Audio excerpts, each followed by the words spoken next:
Hi, and welcome to the brand conversation. I'm excited to be speaking with Erica Bonser today.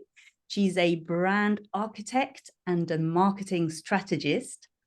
And Erica and I met online a year ago, Yeah. and decided that we wanted to explore what branding and marketing is all about, and where are they different, where are they the same, where do they overlap, and what is marketing and branding all about.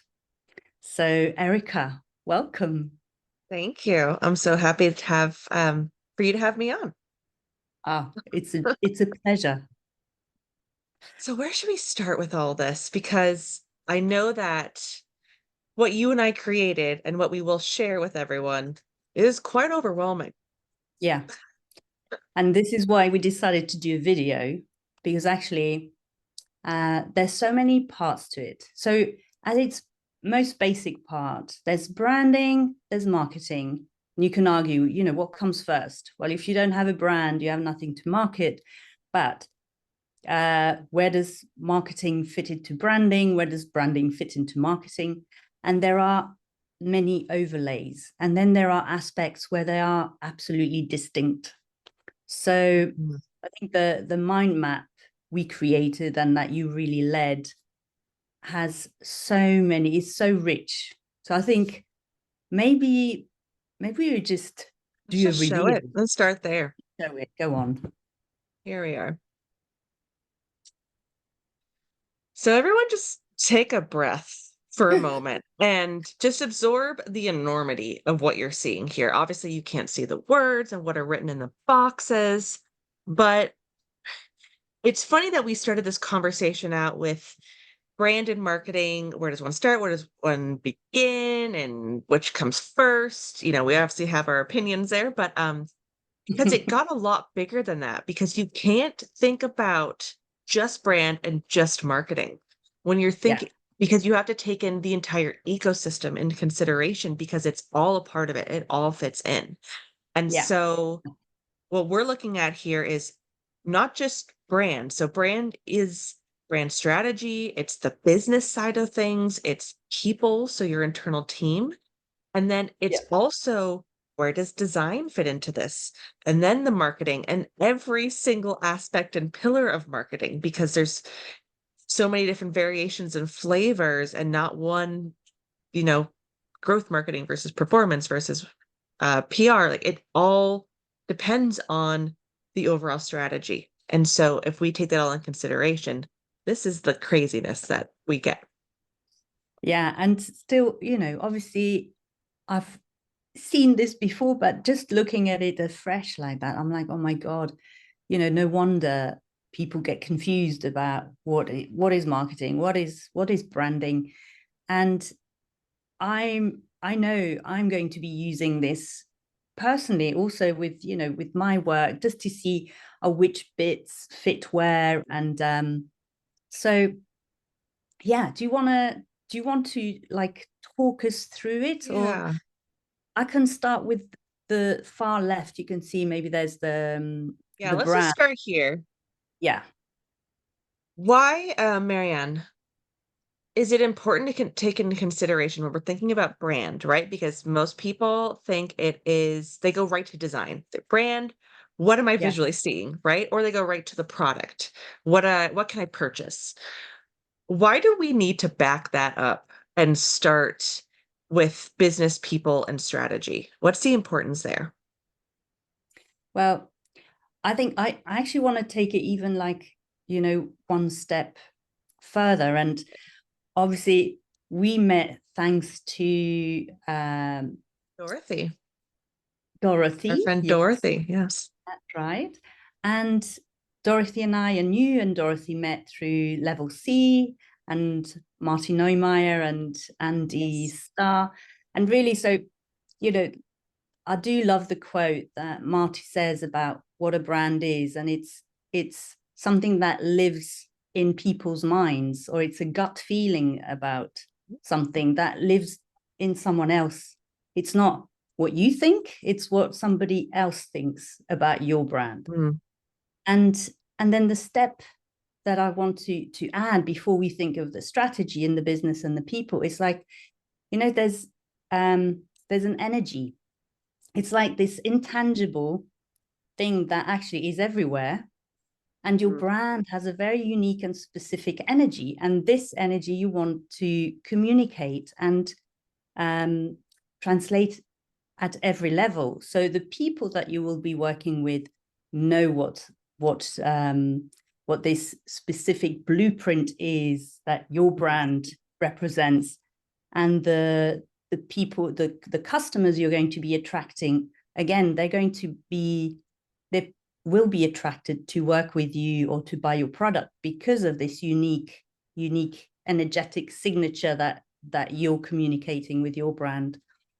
And so it's really key to clarify all these things before anything visual happens at all.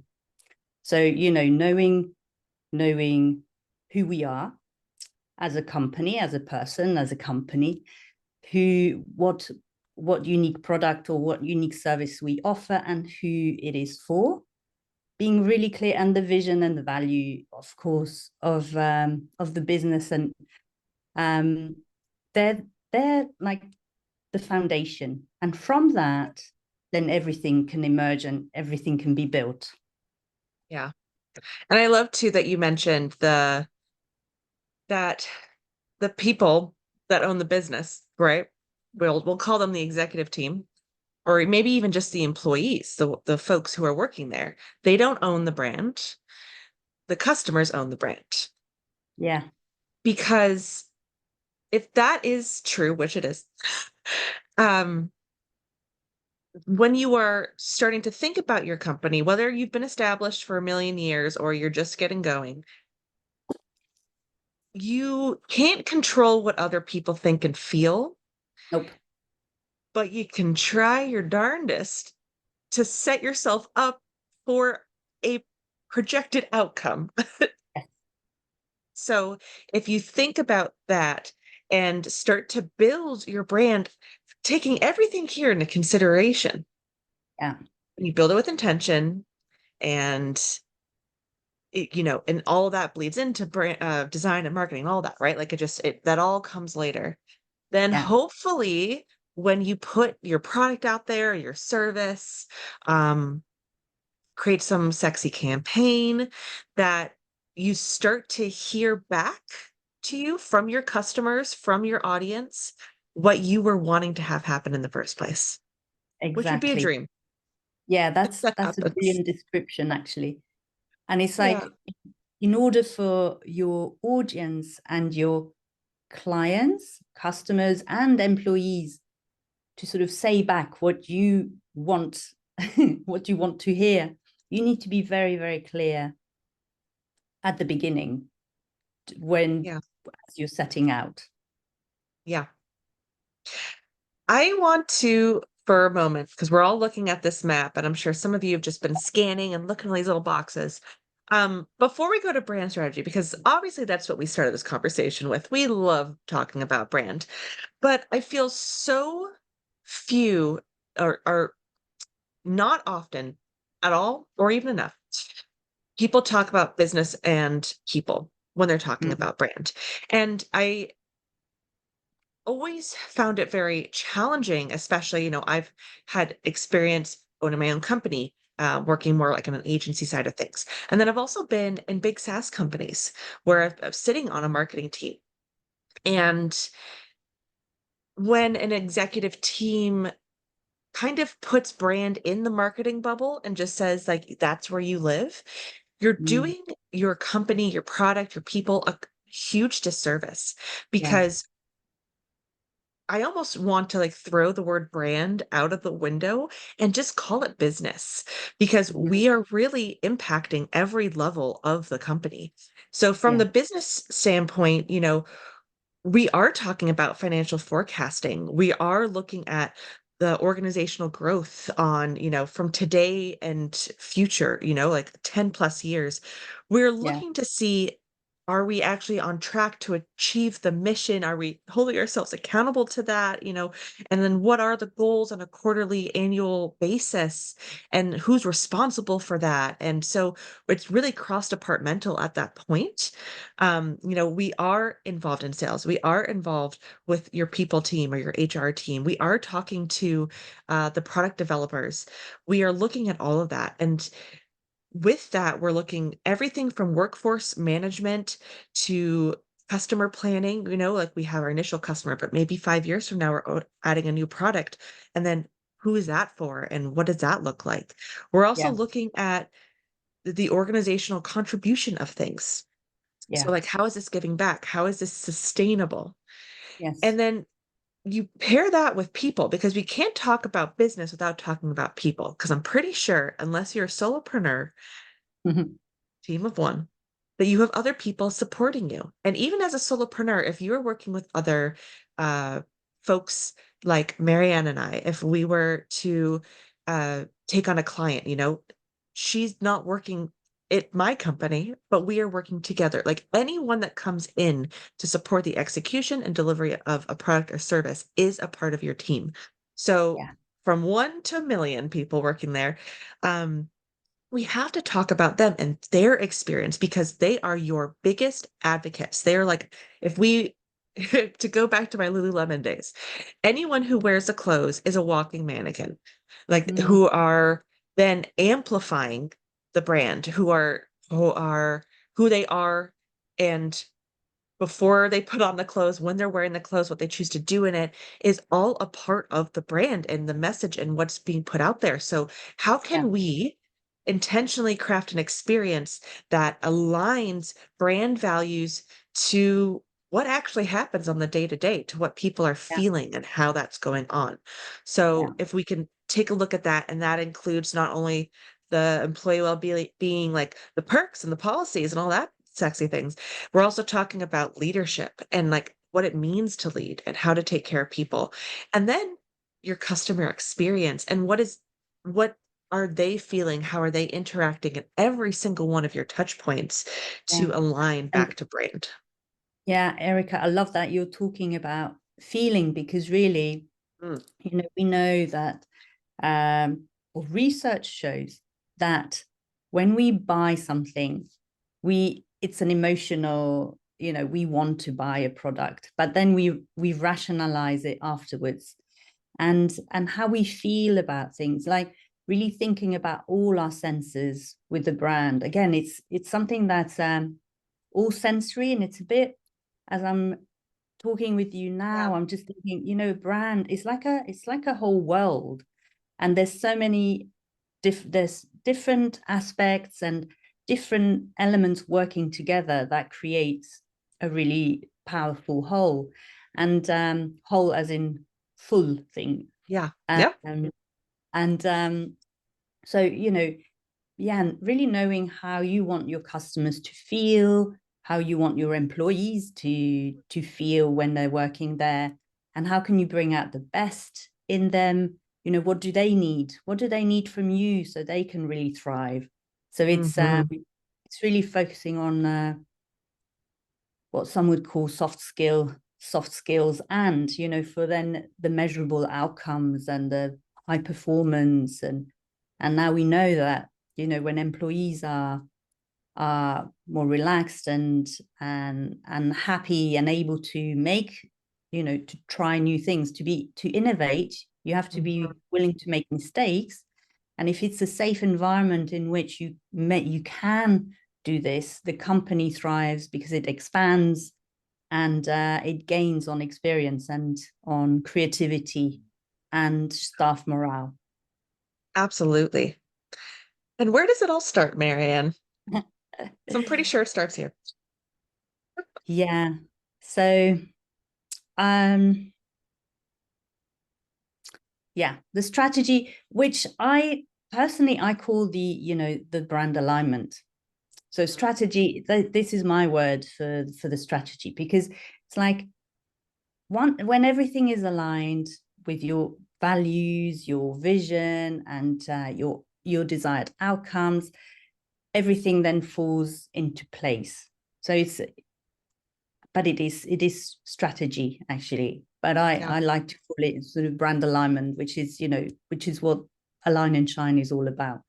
And it's Yeah. the take to get into this alignment, because one of the challenges I've seen a lot of companies come across is that they may have a mission statement, but it seems to be something that's a little bit separate. It's something that's stuck on the wall.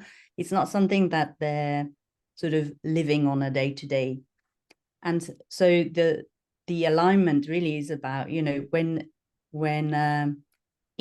when obviously the founder and the company owner is aligned with the vision, but also all the employees, when they can have a connection to the vision and the outcome of the business, they can do their work with that alignment and find what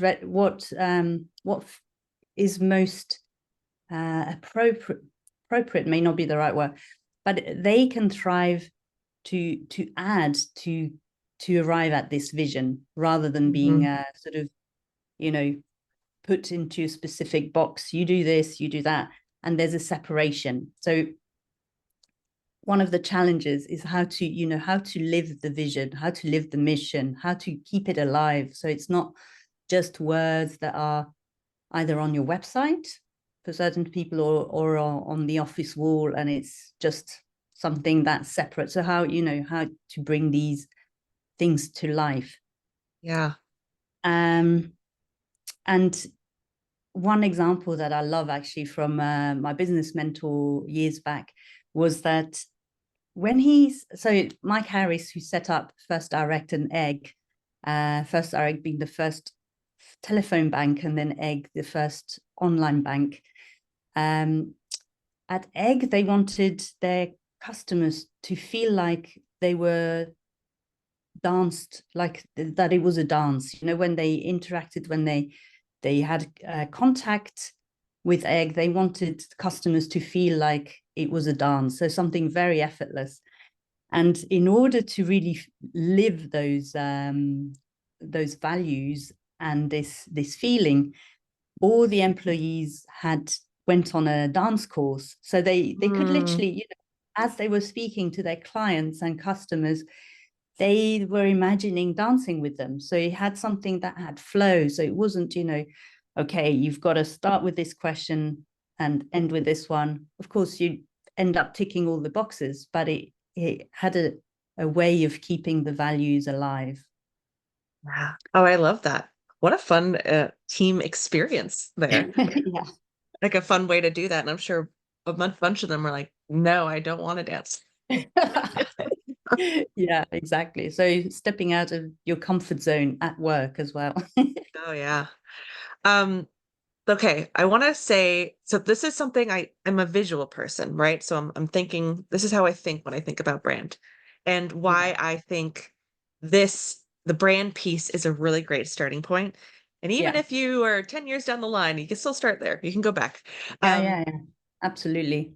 I think of brand as a naked person. Hear me out. I think of brand as when we're looking at all these different elements, it's Yeah. no different than you and I, right? Like we have intrinsic core values that we came with or discovered along our way. We know why we fight for some things and other things we don't. We know what we want in our life, like we know what our legacy is. Like we have all these things, right, that make us this complete and whole human that dictates our behaviors, that Yeah. gives meaning to our actions. That there's a reason why the two of us, Marianne, like each other. It's because of all that stuff on the inside, right? It's not because of how we look on the outside. However, we can't But just it walk reflects. around naked all the time, which is why things brand has to be married with design because we Mm, have to dress ourselves. And so I love thinking about design as the clothes and because the way the design today, like that can evolve and move and morph as time goes on, right? We're not living in the yeah. 80s still. But what the design chooses to be is very similar to the wardrobe that we have Yeah. or the clothes we choose to wear as individuals, because Yeah. who I am on the inside and how I present myself on the outside, those need to be somewhat in alignment as well. Because if I were to shave my head and get like a face tattoo, some people might be confused and think that I'm having a breakdown. Mm. Or, it's just um the two of them have to go together.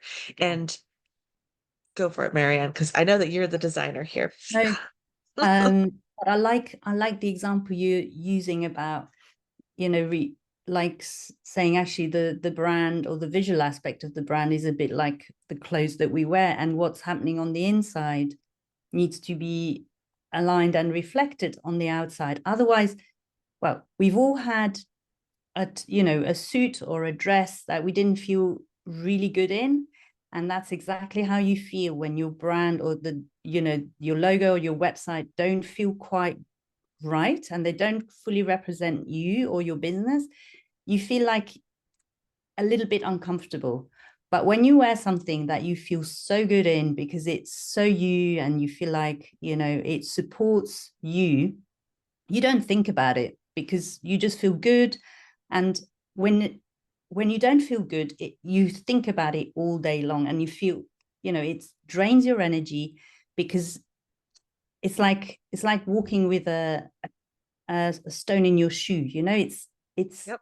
it's not, I mean, it's painful, but it's you can live with it, but it's after a while it really just drains your energy. Whereas when you wear the suit or the outfit where you feel just absolutely you, it really helps you shine, and it helps you communicate your message, and also it helps other people recognize you for who you really Mhm. are. Yep, it attracts people. When you're feeling fresh and fly, you start Yeah. turning heads. And when you're uncomfortable, people feel that energy and they're like, you need to go take Yeah. care of something.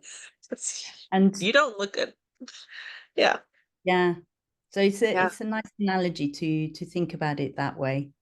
So And yeah. from a design standpoint, there's many different elements, right? Like Yeah. we all know about the brand elements, right? We've all seen a logo. We all know there's imagery or photography involved. We need to think about Yeah. typography, the colors, like all of that.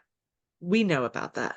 But I Yeah. think so few times people take into consideration the brand activation piece of it, which you could think about that ties into marketing, right? Like if sales has ever gone like, I need a pitch deck, like, okay, that's a design activating thing. Yeah. And then even just the experiential design, like what happens if you have a brick and mortar is a really easy example because it's an experience. Like you are walking into a space that someone's curated. Has anyone been to Anthropology? It is a work of living art. It is beautiful, and everything is set up in a way to make you move through a space. Yeah. But a website's no different. How a Yes. website is designed, paired Yeah. with obviously the messaging, allows you to move through a space and take action.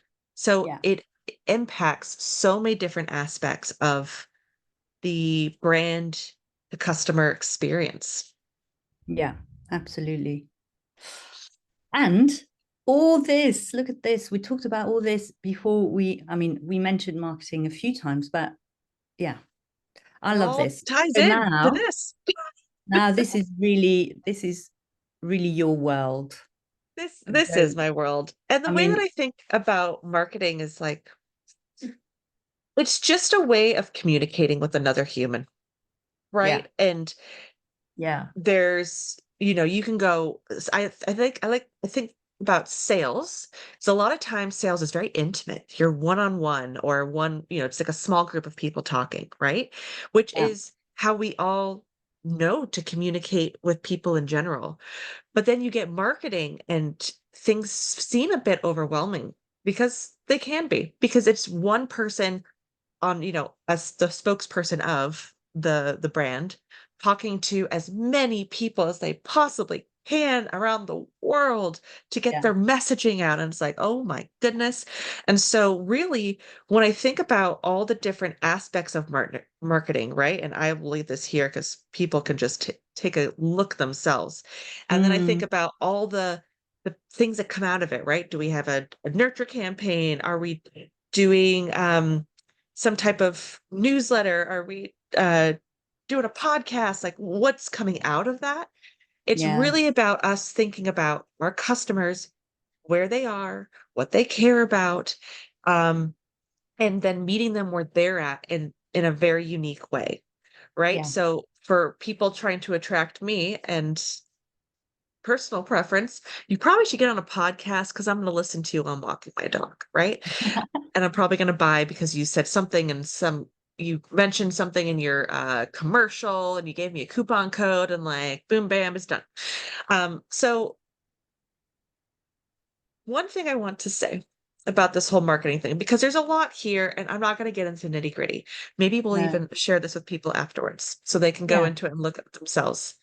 Is that a lot of times, and I'm speaking specifically to my world as a marketer, Mm, as a person who leads other people, right? I lead design teams, creative teams, the people that are executing things in marketing. People want to start here. And it's because there's an output that people can then tie right to dollar signs. yes. You can measure But it. it doesn't start here. You can't just say, hey, look at me. I got this thing. Bye, bye, bye, bye, bye. Because that's disingenuous. And it Yeah. tells people, like, why should I even care about you if you haven't taken the time to really understand yourself and your value and why I should even pause to take notice of you? It has to start here. And so I'm speaking, or I look at a small business because I do work with a lot of those. And I know that margins are tight, real tight, and time is even shorter, right? Even tighter.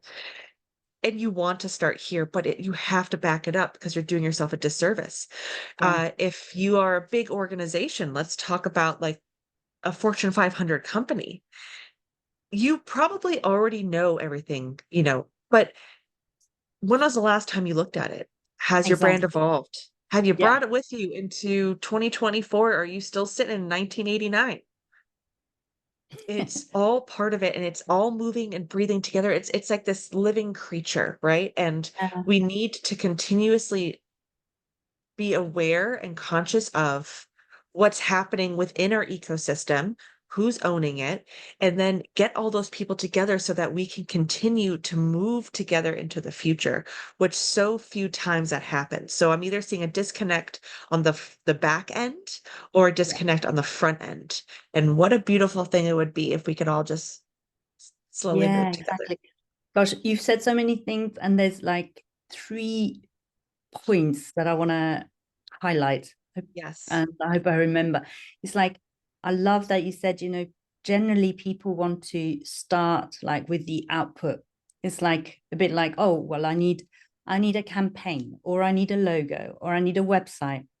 It's like brilliant. Yes, they're absolutely, I we want to create this for you, but what is it about? Who is it for?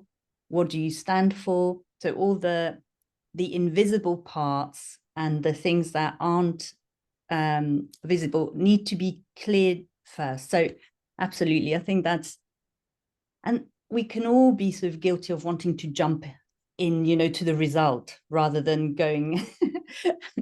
So, and yeah, and I like your example of a Fortune 500 company. So it may be a company that's been running for a long time and is successful and knows what it stands for, but those values may actually either be a little bit stale or not current anymore, or you're not excited about them anymore. And if that excitement's gone, it's really worth just revisiting. So I always recommend my clients do that brand alignment. They can, once a year. It's like, okay, are my values still the same? my target audience still the same? Do I have new products that I've created that actually are for a different audience? And by taking, it seems a bit like, you take a step back to move forwards better. Mhm. But taking that pause and just assessing where we are, where you are with your business, allows you to have then that clear, it becomes a map, and you're like, okay, yes, so well, my values are still the same, but actually I've got a new product and I'm really excited about this, and I need to create a campaign around it. I need to set up a new team for that. And once you go back to the invisible part, it supports you in everything that you do, and ultimately it saves you time. Because when you jump in at like, okay, this one, create a logo for me, okay, fine, without asking any questions, create a newsletter for me without asking any questions. A little bit further down the line, if you're very lucky, you'll like what you receive. If you're like most people, you won't like it. You'll be frustrated. You'll get angry because the person who's created it didn't get what you wanted, because they couldn't get what you wanted, because it wasn't communicated and they didn't ask the questions. Yeah. So in the long run, you really do save on time, energy, and money, and it really becomes, this whole map we've just laid out becomes Yeah. like it is like a map or a navigation map on what you need, Yes. and where you currently find yourself at, and what your next step may be. Yeah. So I hope that if you are a marketer, designer, HR professional, like I hope that you feel validated in the sensation of like the heaviness of like the enormity of the load that you carry every day. Um, and especially for those who feel like they're not maybe uh valued as much, or maybe their contribution is minimized. Like I hope you feel so proud of everything that you're holding on to. And then as a business owner, or maybe you're sitting on one of these teams and you're like, oh, this is it, like this is why we are stuck. I hope that you can take this and really use it to then go down the list and evaluate every aspect, because maybe you can solve your own pain points and help your brand move forward, or even find a new product to build and a new revenue stream to generate. Or even know who you need to have on your team, like what kind of designers, what kind of marketing professionals, um, who needs to be in charge of culture. So it's this mind map has been so beautiful because it is useful for so many people depending on who they are and where they come from. Yeah, and it was clear once we created it. It was like, yeah, this is something we want to share, because it can feel overwhelming at times, but it's also, it's an amazing, branding and marketing are fantastic. Yeah, it's sort of what we breathe and Yep. live. It's what's in here, which is why we're so tired. Yeah, and here and in the And heart as here well. and here.